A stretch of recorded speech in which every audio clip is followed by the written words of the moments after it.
Baik, selamat jumpa lagi di kuliah hukum asuransi. Nah, kita akan berbincang mengenai klaim ganti kerugian di dalam asuransi. Nah, klaim ganti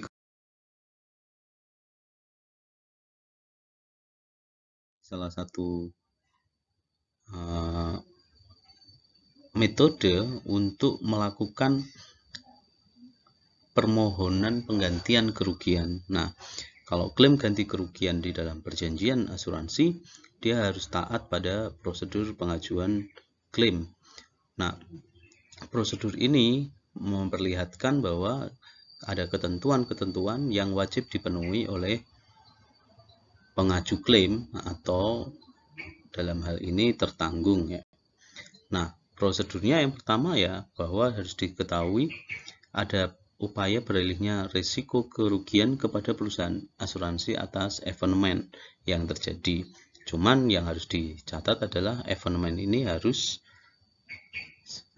merupakan evenement yang sudah diperjanjikan di dalam perjanjian asuransi atau polis asuransi. Nah,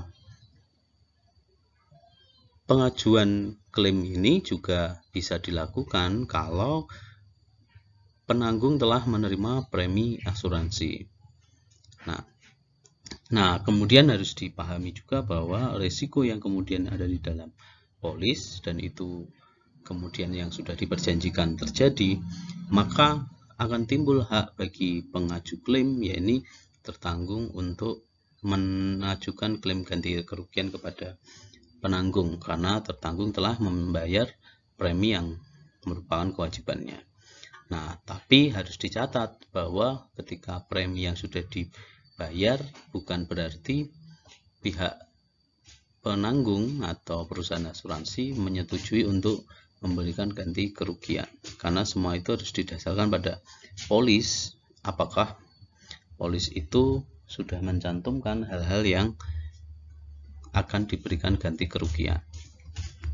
Maka prosedur utamanya adalah ada pengajuan permohonan pertanggungan yang disampaikan oleh pihak tertanggung kepada pihak penanggung. Nah, kita cermati bahwa asas hukum perdata berlaku secara umum bahwa ketika dalam suatu perjanjian dia mengatakan bahwa dia berhak atas sesuatu, maka mewajibkan yang merasa memiliki hak, dia harus dapat melakukan pembuktian. Nah, disitulah dalam kerangka hukum asuransi, terutama dalam perjanjian asuransi, maka dia disebut sebagai tertanggung. Dia mempunyai hak untuk mengajukan ganti kerugian kepada penanggung. Ya, kalau dia juga bisa membuktikan bahwa hak untuk memperoleh ganti kerugian itu bisa dibuktikan. Nah, itulah yang menjadi prinsip dalam hukum asuransi bahwa evenement itu memang terjadi bukan atas kesalahan sendiri atau bukan atas upaya sengaja dari pihak tertanggung. Kita lihat lagi, kalau ada prosedur klaim, maka di sana kita melihat juga ada perjanjian asuransi itu bermula dari polis yang merupakan perjanjian asuransi, bentuk perjanjian asuransi. Syarat-syarat dalam polis harus terpenuhi atau dipenuhi tertanggung tanpa terkecuali. Ini menjadi penting karena polis tidak bisa kemudian menjadi dokumentasi satu-satunya, tapi yang tertuang di dalamnya hal-hal yang diperjanjikan ya harus terpenuhi. Ya, ini yang ketika tertanggung hendak mengajukan ganti kerugian kepada pihak penanggung. Nah, nah, yang harus terpenuhi adalah tertanggung sudah melaporkan kepada penanggung bahwa ada kerugian yang muncul, yang kerugian itu sudah ditentukan dalam polis asuransi. Nah, ini diatur di pasal 283 KUHD bahwa tertanggung wajib memberitahukan kepada penanggung dengan ancaman ganti kerugian apabila ada alasan untuk itu. Itu maksudnya bahwa tertanggung itu dia tahu dia mengalami kerugian dan dia punya kewajiban untuk memberitahukan kepada penanggung supaya dia mendapatkan ganti kerugian yang sah. Nah, pihak tertanggung kemudian memiliki hak untuk mendapatkan kerugian dari penanggung. Tapi catatannya yang utama adalah syarat-syarat yang ada di dalam polis ya harus tertanggung semua, gitu ya. Nah, ini juga untuk memperjelas ketentuan di dalam pasal 250 KUHD bahwa tertanggung itu harus memiliki hak kuasa atas objek asuransi yang dipertanggungkan.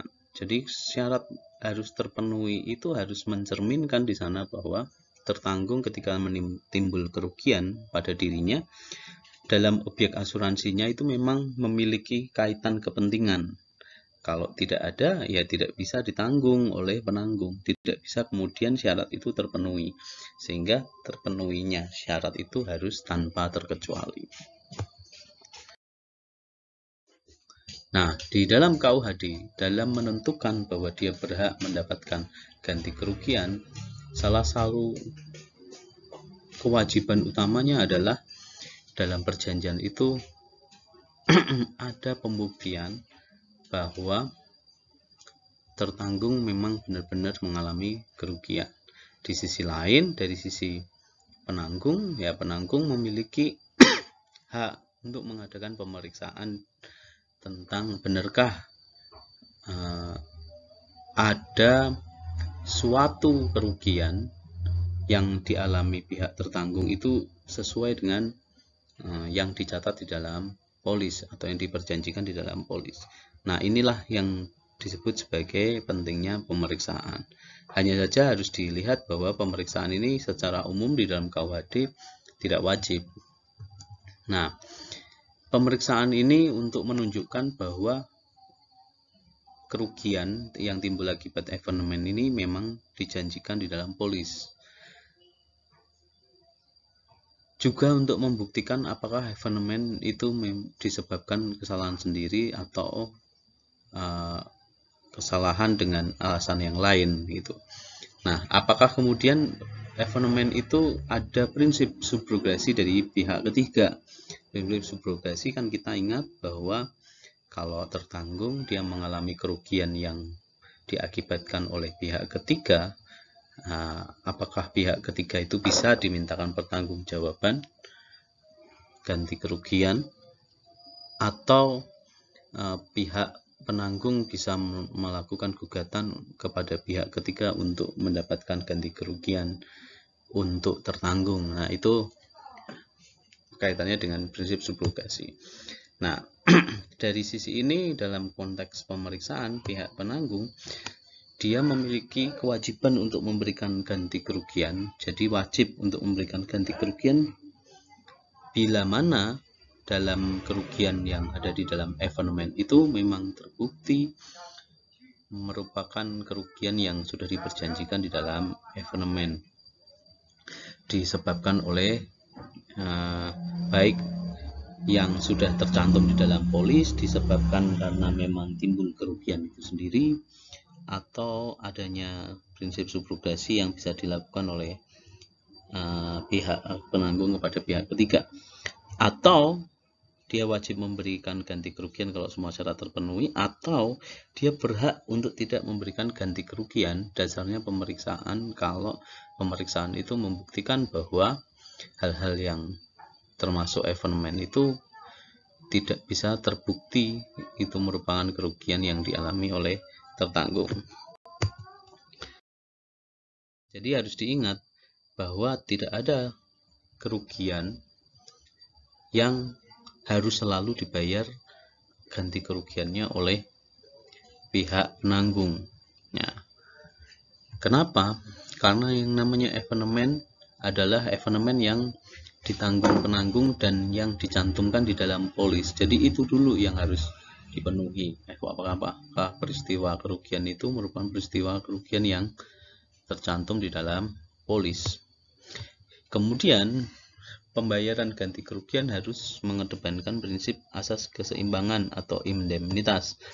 Jadi risiko yang dialihkan kepada penanggung harus diimbangi dengan sejumlah premi oleh tertanggung. Jadi risiko-risiko yang dicantumkan di dalam polis, dicantumkan dalam perjanjian asuransi merupakan risiko-risiko yang dia itu sebenarnya kalau diukur itu punya dasar keseimbangan dengan premi yang dibayar oleh tertanggung. Nah, kalau premi itu sudah dibayarkan oleh tertanggung, maka harus ada prestasi timbal balik dari penanggung kepada tertanggung berupa ganti kerugian. Jadi ada kewajiban dari penanggung untuk membayar ganti kerugian. Nah, ini prinsip keseimbangan. Kalau sudah premi dibayar, ya dia punya kewajiban untuk menanggung. Nah, berlakulah pasal 25 ayat 3 ayat 1 ya. Kalau suatu pertanggungan melebihi jumlah harga atau kepentingan yang sesungguhnya ya, dia hanya boleh memberikan ganti kerugian yang tidak lebih dari jumlah yang diperjanjikan dalam perjanjian asuransi. Dalam artian begini, kalau kerugian yang timbul adalah Rp1.000, tapi dalam perjanjian asuransi perusahaan insuran hanya menanggung 50%-nya atau Rp500, ya, berarti dia hanya menanggung Rp500-nya. Sisanya menjadi tanggung jawab tertanggung sendiri. Jadi kalau yang diperjanjikan hanya Rp500, dia tidak boleh kemudian keluar dari perjanjian itu memberikan ganti kerugian sebesar Rp1.000. Harus sesuai dengan yang diperjanjikan. Nah, yang kemudian menjadi penting adalah cara melakukan penilaian terhadap ganti kerugian. Nah, ini yang disebut dengan taksiran ganti kerugian pertanggungan. Ini bisa dibuat oleh para pihak ketika pada waktu mengadakan perjanjian, yang kemudian ditetapkan sebagai dasar perhitungan ganti kerugian jika terjadi risiko atau event atau peristiwa yang tidak pasti. Jadi di taksiran ganti kerugian itu ditaksir dulu, dinilai dulu berapa ganti kerugian yang akan diberikan kepada pihak tertanggung, besarannya berapa. Nah, itu kemudian menjadi dasar perhitungan ganti kerugian. Nah, secara faktual ada kendala-kendala dalam pembayaran ganti kerugian. Misalnya, untuk melihat suatu kinerja perusahaan asuransi itu susah diukur karena banyak faktor teknis yang kemudian harus dilihat. Nah, kemudian selain itu ada produk atau jenis-jenis yang diterbitkan, jenis-jenis asuransi yang diterbitkan oleh perusahaan asuransi, yang dia kalau harus dinilai ya dia membutuhkan pihak lain seperti jasa konsultan asuransi atau menggunakan jasa broker asuransi. Jadi kalau kita mau ikut dalam asuransi, kita bisa melihat bagaimana kinerja perusahaan, bagaimana produk atau jenis asuransi yang diterbitkan itu sesuai dengan kebutuhan kita itu melalui jasa konsultan atau jasa broker. Nah, ini untuk melihat seberapa jauh pertanggungjawaban atas kerugian yang nantinya akan diperoleh. Nah,